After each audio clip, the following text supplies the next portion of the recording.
Logic के हिसाब से एक लॉजिक होगा और 5 पैटर्न हम उससे बना सकेंगे। तो एक लॉजिक में आपके 5 पैटर्न बन जाएंगे। एक ये जो टेक्निक होने वाली बहुत धांसू टेक्निक है आपके लिए, तो आप कोई भी क्वेश्चन को आराम से कर सकते हो अगर आपने वीडियो देख ली। तो वीडियो को लास्ट तक देखना। ये 5 के 5 पैटर्न हम एक लॉजिक से कर लेंगे, थोड़ी सा चेंजेस होते हैं तो नया पैटर्न बन जाता है। तो ये ट्रिक आपको आज मैं सिखाने वाला हूँ। आपको बहुत सारे लॉजिक सीखने की कोई जरूरत नहीं है, अगर आप थोड़ी सा भी चेंजेस कर लेते हैं तो आप नए नए पैटर्न बना सकते हैं। तो आज हम सीखेंगे 1 लॉजिक 5 पैटर्न। ठीक है, तो स्टार्ट करता हूँ ये वाले लॉजिक से, इस वाले से मैं काम करना स्टार्ट करता हूँ। ठीक है, इसके लिए मैं लॉजिक लिखूंगा और बाकी सब में चेंजेस करूंगा थोड़ी थोड़ी सी। ठीक है, तो अगर इसको देखो, नेस्टेड लूप में जब आप काम कर रहे हो तो आप अपने आप से 3 सवाल पूछो। क्या रो कितनी है? तो रो है इधर 5, कॉलम कितनी है इधर 5 कॉलम है, और हर एक रो में कितने एलिमेंट है? अगर पहली रो है तो एक एलिमेंट है, दूसरी रो है तो 2 एलिमेंट है, तीसरी रो है तो 3, चौथी रो है तो 4 और पांचवी रो है तो 5 एलिमेंट है। तो मैं कह सकता हूँ रो इक्वल क्या है? कॉलम है। ठीक है, तो मैं लूप लिखता हूँ, नेस्टेड लूप आपको पता ही है। तो मैं लिखता हूँ सबसे पहले फॉर i इक्वल टू 1 से i less than equal to 5 और i प्लस प्लस। तो ये जो लूप होता है ये रो के लिए होता है, तो 5 रो बना देगा ये लूप हमारा।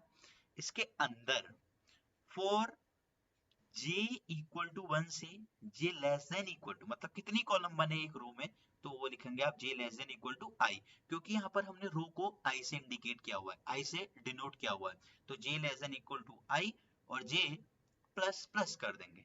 और एक इंपॉर्टेंट चीज और होती है कि यार प्रिंट क्या करें, तो system dot out dot print.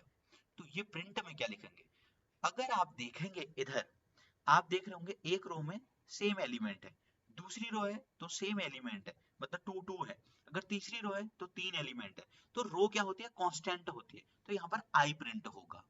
ठीक है, तो आपने लिख दिया है आई, और इसके बाहर आप लिखेंगे system dot out dot println. ये क्या है? आपके लाइन को नए में ले जाने का काम कर रहा है, कर्सर नई लाइन में सेंड कर रहा है। तो इसको समझा देता हूं सबसे पहले मैं आपको। सबसे पहले i की वैल्यू 1 होगी, 1 5 से लेस होगा, कंडीशन इज ट्रू। तो j 1 से लेके कहां तक चलेगा? i तक। i की वैल्यू भी क्या है? करंट 1 है, तो j एक बार चलेगा। तो सबसे पहले system dot out dot print i होगा, तो i 1 प्रिंट हो जाएगा। नेक्स्ट टाइम क्या होगा? j की वैल्यू 2 होगी, but 2 less than equal to 1 condition हो जाती है आपकी फॉल्स, क्योंकि i की वैल्यू तो 1 ही थी, तो आपके अंदर नहीं जाएगा, ये यहाँ से बाहर आ जाएगा। System dot out dot print, मतलब नई लाइन में कर्सर आ जाएगा। कर्सर जो आएगा यहाँ पर आ जाएगा अब आपका। i की वैल्यू हुई 2, 2 5 से लेस है, कंडीशन ट्रू है। तो j 1 से लेके कहां तक चलेगा? i तक। i की अभी वैल्यू क्या हो गई है? 2, रिफ्रेश हो गई है वैल्यू, i की वैल्यू 2 हो गई है। तो j मेरा 2 टाइम चलेगा। जब 2 टाइम चलेगा तो 2 टाइम i प्रिंट होगा, तो i की वैल्यू क्या है? 2। तो 2 2 ऐसे ही ये चलता रहेगा। तो सबसे पहले मैं आपको इसको इम्प्लीमेंट करके दिखा देता हूँ। तो आपने क्या करना है, सबसे पहले आप दो वेरिएबल ले लिए i j जो यूज हो रहा है इसमें, और फॉर लूप का यूज करूंगा i इक्वल टू 1 से i less than equal to 5 और i प्लस प्लस। आप लिखेंगे फॉर j इक्वल टू 1 से j less than equal to i sorry, और आप लिख देंगे j प्लस प्लस, और इधर आप system dot out dot print कराएंगे i। ठीक है, और इसके बाहर लाइन को ब्रेक करने के लिए system dot out dot println लिख दूंगा मैं। ठीक है, और आउटर लूप को कर दूंगा मैं क्लोज। कंट्रोल के साथ एस दबाइए, रन करके देखिए अपने प्रोग्राम को। देखिए डेफिनेटली आपका आंसर सही आएगा अगर आप काम सही कर रहे हैं। 1 2 2 3 3 4 4 5 5। ठीक है, तो एक पैटर्न हमारा हो गया है। तो अब चलते हैं दूसरे पैटर्न की तरफ। देखो, अब दूसरे पैटर्न की तरफ अगर देखें तो पहले वाले से कितनी सिमिलरिटी है। सिमिलरिटी ये है, नंबर 1, रो सेम है, 5 रो है इधर।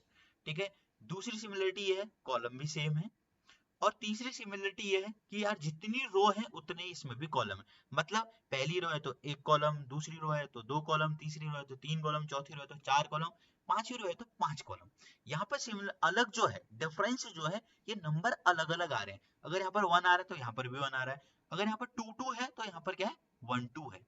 ठीक है, मतलब जो system dot out dot print है ये बदल रहा है और कुछ नहीं बदल रहा है। स्ट्रक्चर तो सेम है, रो भी सेम है, कॉलम भी सेम है, हर एक रो में उतने ही एलिमेंट आ रहे हैं जितनी रो की संख्या है। मतलब बदल रहा है तो एलिमेंट बदल रहे हैं, नंबर बदल रहे हैं।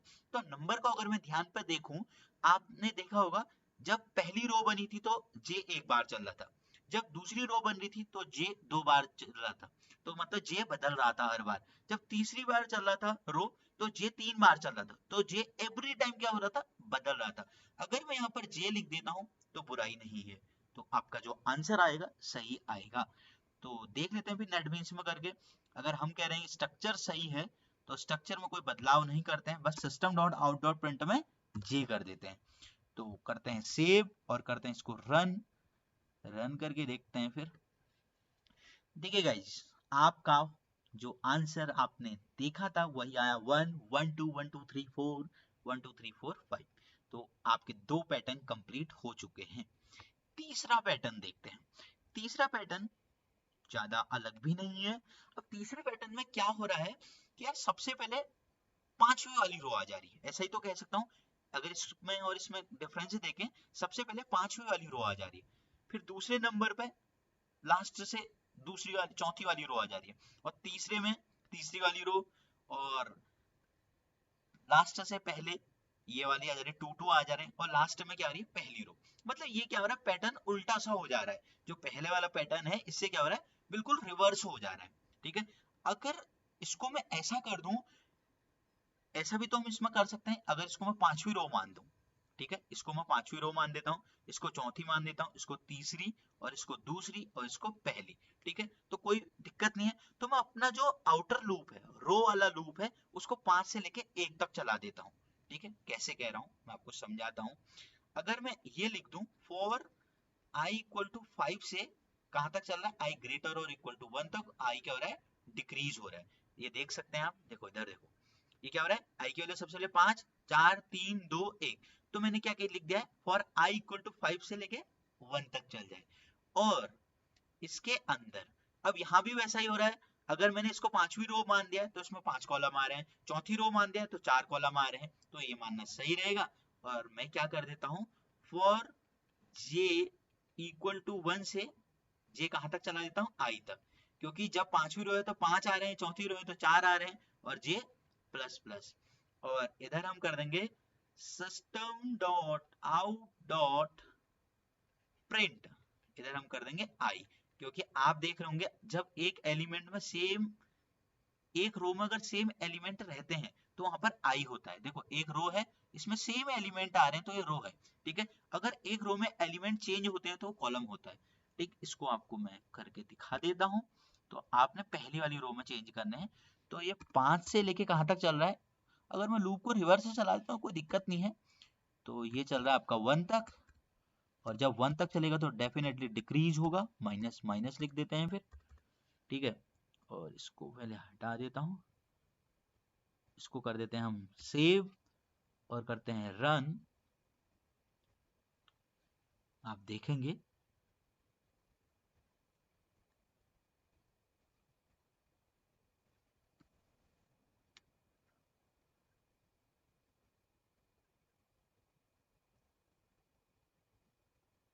और इधर आई प्रिंट कर देते हैं।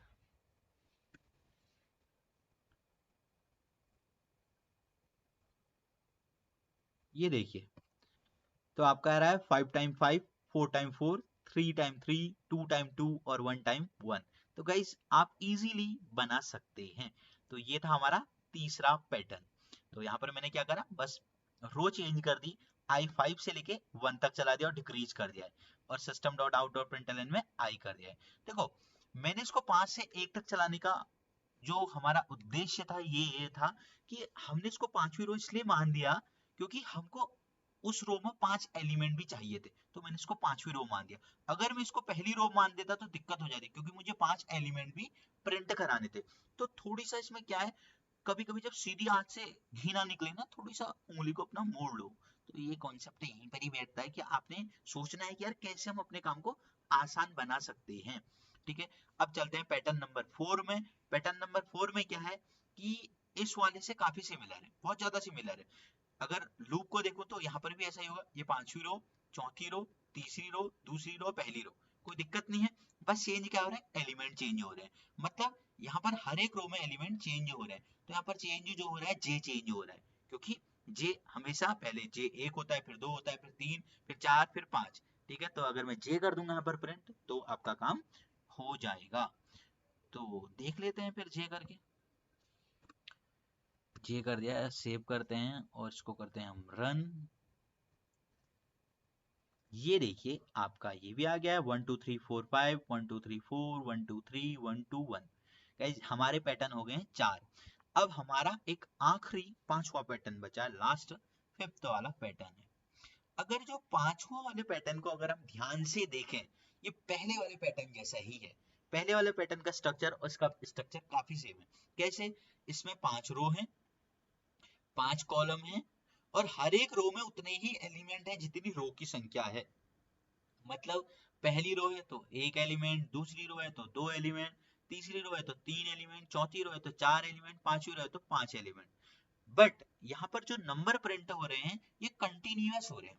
पहले 1, फिर 2 3, फिर 4 5 6, फिर 7 8 9 10 11 12 13 14 15। तो इसको मैं आपको समझा देता हूँ कैसे होता है, थोड़ी सा इंपॉर्टेंट भी है ये। क्या है पैटर्न, 1 2 3 4 5 6 7 8 9 10 11 12 13 14 15। देखो 5 रो है तो मैं लिख दूंगा फॉर i इक्वल टू 1 से i less than equal to 5, और आप लिख देंगे यहाँ पर i प्लस प्लस। ठीक है, और हम लिखेंगे फॉर j इक्वल टू 1 से, देखो स्ट्रक्चर आपके समझ में आना चाहिए, j less than equal to i, क्योंकि जितनी रो की संख्या है उतने ही कॉलम है, तो j less than equal to i लिख दिया है, और j कर दिया है मैंने प्लस प्लस। अब यहाँ पर जो सवाल है वो system dot out dot print का है कि क्या प्रिंट कराएंगे। ठीक है, तो system dot out dot print में मैं ऐसा करता हूँ, एक s नाम का वेरिएबल लेता हूँ, उसकी इनिशियल वैल्यू दे देता हूँ 1। ठीक है, तो s प्रिंट करा दिया है, और s को मैं क्या कर दूंगा, इंक्रीज भी करूंगा, s equal to s plus 1, और इसके बाहर मैं लाइन को ब्रेक करने के लिए लिख देता हूँ system dot out dot print ln। ठीक हो गया है। ठीक है, तो सबसे पहले क्या हुआ, i की वैल्यू 1 हुई, 1 5 से लेस है, कंडीशन ट्रू। अंदर आया, j 1 से लेके कहां तक चलेगा, i तक, i की वैल्यू 1 है तो एक बार चलेगा, तो system dot out dot print s हो जाएगा, s क्या हो जाएगा 1, तो ये 1 प्रिंट हो जाएगा। फिर क्या हुआ, s की वैल्यू हो जाएगी इंक्रीज, तो s की वैल्यू लास्ट टाइम थी 1, 1 में 1 ऐड कीजिए तो s हो गया है 2। ठीक, अब j की वैल्यू 2 होगी, 2 less than equal to 1, condition हो जाएगी आपकी फॉल्स, आपका लूप यहां से कर जाएगा exit. System dot out dot println होगा तो नई लाइन पर कर्सर आ गया है इधर, i की वैल्यू 2 हो गया है, 2 5 से लेस है, कंडीशन ट्रू है, तो j 1 से लेके कहां तक चलेगा, i तक, i की वैल्यू क्या है 2 है। ठीक है, तो j सबसे पहले 1 हुआ, तो 1 less than equal to 2, condition is true, तो अंदर आया system dot out dot print s, तो s की वैल्यू लास्ट टाइम क्या थी 2, तो आपका ये वाला 2 प्रिंट हो जाएगा। फिर क्या हुआ, s की वैल्यू इंक्रीज हो जाएगी, अब 3 हो जाएगी, फिर j 2 होगा, 2 less than equal to 2, condition is true, तो system dot out dot print s क्या हो जाएगा आपका 3 प्रिंट हो जाएगा। तो ये काम तब तक चलता जाएगा जब तक कि रो इंक्रीज होती रहेंगी। तो इसको भी इंप्लीमेंट करके देख लेते हैं। आपने करना क्या है, इसको आप i इक्वल टू 1 कर दीजिए, इसको आप लेस देन इक्वल टू हम कर देते हैं 5, और i कर देते हैं प्लस प्लस, और एक s ले लेते हैं इक्वल टू 1, और इधर s करा देते हैं प्रिंट, और s की वैल्यू हम कर देते हैं increase, s equal to increase करना जरूरी है तभी तो एक 15 तक पहुंचेगा। तो सेव करते हैं और रन करके दिखा देता हूं आपको मैं इसको। गाइस ये देख सकते हैं आप, आपके पास पैटर्न आ गया 1 2 3 4 5 6 7 8 9 10 11 12 13 14 15। गाइस ऐसे ही अपडेट के लिए वीडियो को लाइक करना जरूरी है, और चैनल को सब्सक्राइब कर दो चैनल पर नए हो। अगर आपका भी कोई पैटर्न है तो आप कमेंट करके पूछ सकते हैं। मिलते हैं नेक्स्ट वीडियो में, थैंक यू।